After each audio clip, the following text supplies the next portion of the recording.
Esse relato é a continuação do relato A Irmandade dos Lobisomens.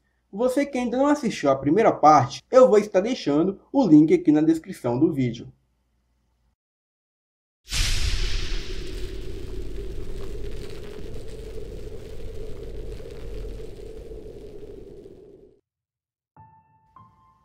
Olá novamente, me chamo Diego. Nesse relato, eu vou dar continuidade à história do suposto clã de Indaial, Santa Catarina, que investiguei e acabei me envolvendo. Após retornar de Santa Catarina, segui em contato com Salete, que passou a me relatar parte do que estava ocorrendo com ela e ao clã. Ela me contou que designaram 2 canes do clã para acompanhar ela durante a sua fase de adaptação, e que eles já estavam sabendo de mim. Mas tudo bem agora, pois eu estava em fase de observação para ver se eu realmente era confiável, etc. Mas pensem nos seres mais desconfiados que existem e multiplique por 10. Eles eram ainda pior. Retornei a Indaial mais 3 vezes. Sempre nos encontrávamos nos mesmos padrões do primeiro encontro, mas não houveram mais incidentes como na primeira vez. Nesses encontros, ela começou a me passar palavras-chave e alguns conteúdos para estudo. Um deles, que eu irei repassar aqui para vocês pesquisarem por conta própria, é São Cristóvão Sinocefalo. Vou deixar o link aqui na descrição do vídeo para quem quiser pesquisar mais a fundo.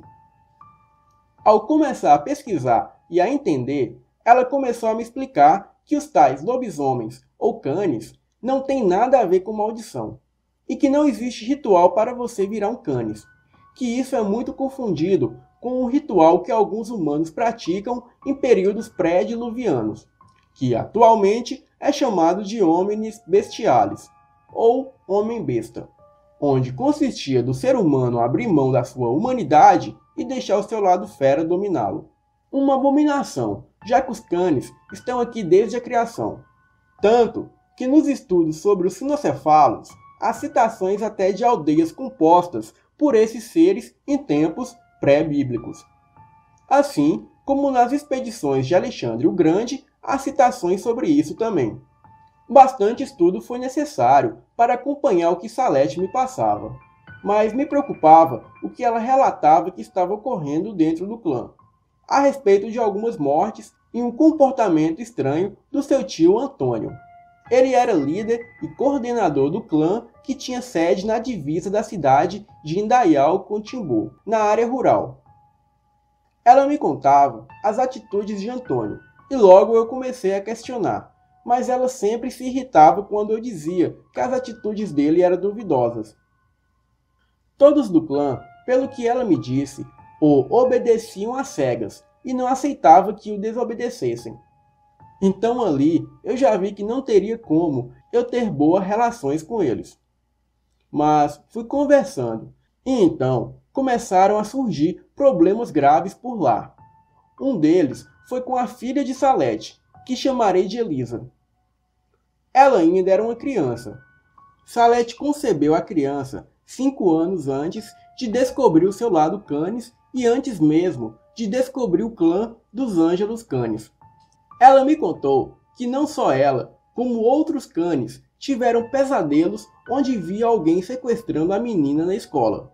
Pois, embora toda nova fase de sua vida, ela ainda estava se adaptando e procurava ainda levar uma vida relativamente normal, levando a sua filha à escola e tudo mais.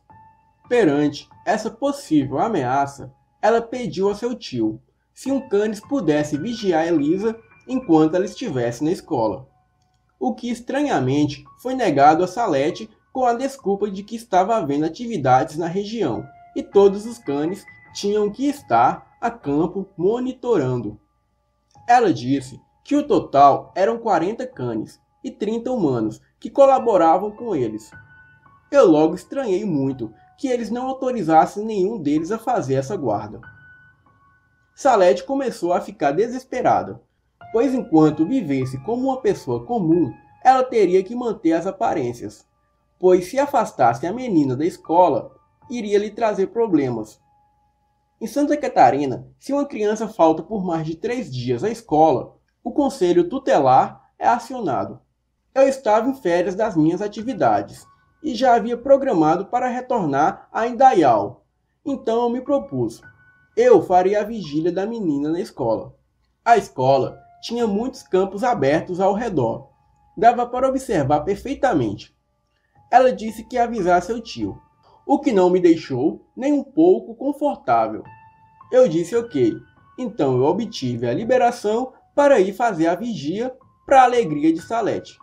Mas ela em nenhum momento escondia a preocupação comigo, dizendo coisas como: olha, só aceitei sua ajuda porque estou desesperada e durante o dia o sol está muito forte e lesiona muito a minha pele.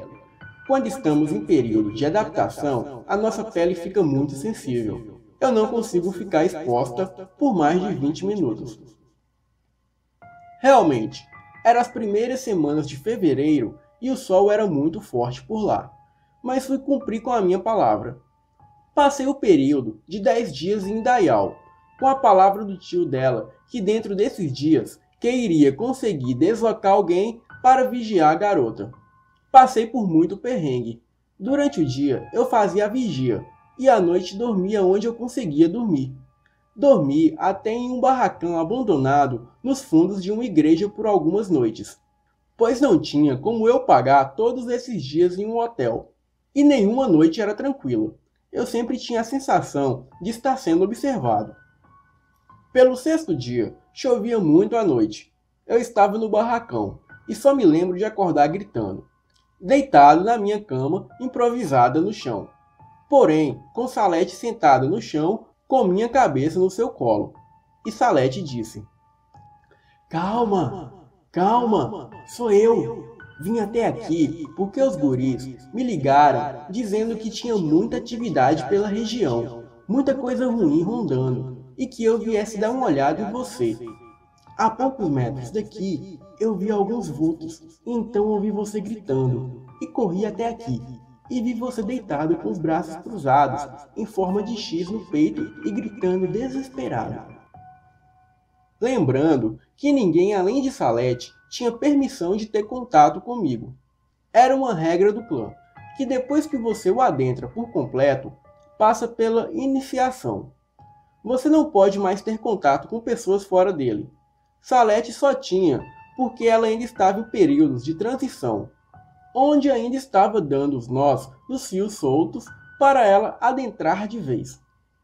Então eu disse: realmente, só me lembro de sentir uma presença ruim, maligna, em algo que parecia uma suspensão astral, que me paralisava de medo e pânico. Salete então disse: realmente, começou para você também. Começou? O quê? Todos que começam a adentrar esta realidade começam a sofrer ataques mentais e astrais para te intimidar e desistir, pois para entidades malignas ainda é muito mais proveitoso que os humanos e até mesmo muitos cães permaneçam dormentes a tudo que existe. Por isso, atacam os que estão despertando. O clã ensina a se proteger melhor de tudo isso. Você ainda vai sofrer mais ataques, mas vou te ensinar a se proteger desde já. Depois dela contar isso, lembrei dos inúmeros ataques astrais que sofria na infância. Eu sei que aqui não é lugar para relatar isso, mas muita coisa fez sentido. E então Salete disse: me deram permissão de deixar você dormir na minha casa os próximos 3 dias, quando acaba a sua estadia. Então eu topei, é claro. Já estava com dor nas costas do chão duro. Mas como sempre tinha as condições e as regras do clã, eu tinha que entrar na casa até no máximo meia-noite e sair de lá antes do sol nascer. Então assim foi feito. Mas nem por isso as coisas ficaram mais calmas. Durante o dia seguinte, foi tudo bem pela escola. Toda movimentação estranha eu reportava. Na penúltima noite, há pouco havia deitado para dormir. Eram quase 1 da manhã. No quarto que eu estava, havia uma janela de madeira. E foi quando ouvi um dos sons mais assustadores que já presenciei na minha vida. Eram 2 rosnados altos, mas não era de cães de jeito nenhum. Eram bem mais altos e mais ferozes, e vinham de pontos mais altos. Aquilo era o som de um confronto. Eu ouvia pancadas secas que parecia quando um cavalo atingia outro em cheio com um coice. Eu pulei da cama, fiquei de pé, e a única defesa que eu tinha era uma faca longa de 30 centímetros com cabo de prata. Mas em seguida eu ouvi o ruído ir se afastando, e então Salete adentra o quarto dizendo: "Fica calmo. Os guris me mandaram mensagem que tinha um canis invasor rondando a região, e o seguiram até aqui perto da casa. Pelo visto, ele ia tentar adentrar pela janela do seu quarto, mas o meu amigo o pegou." Levei alguns segundos para assimilar tudo o que tinha acontecido em um espaço de 40 segundos. E, bom, o sono já era, né? No outro dia, acordei e fui para a vigia. E depois do meio-dia, fui comprar as minhas passagens de retorno para o Rio Grande do Sul. Eu estava muito exausto, noites mal dormidas, comia pouco e fazia muito calor. A boa notícia é que um jovem do clã ia poder vigiar a menina. Então eu fui embora mais tranquilo.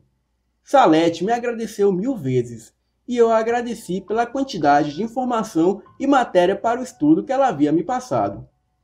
Mas ainda caí na besteira de dizer a ela para ficar de olho no tio dela. A minha intuição dificilmente falha, e ela não ficou muito contente, mas me desejou boa viagem, e disse que manteríamos o contato. E assim, retornei para o Rio Grande do Sul, com mais experiências e conteúdo sobre os canis. Continua.